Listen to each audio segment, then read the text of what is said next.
अरे भाई हाँ भाई। भाई भाई मन दुख कर मत बयस आसिक मोर 25 ରୁ 26 हेलानी गोटे झील पटे पारनी। अरे झील तो झील गोटे बुढ़ी भी पटु ना।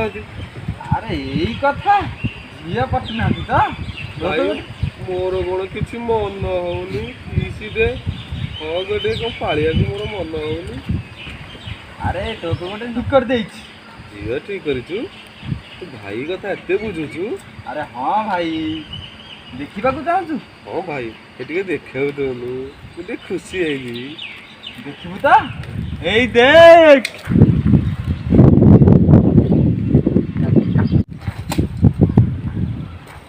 साला छेड़ की देखो तू सांग ना तो शत्रु मोर तू छेड़ की देखो तू रह कमिना गलू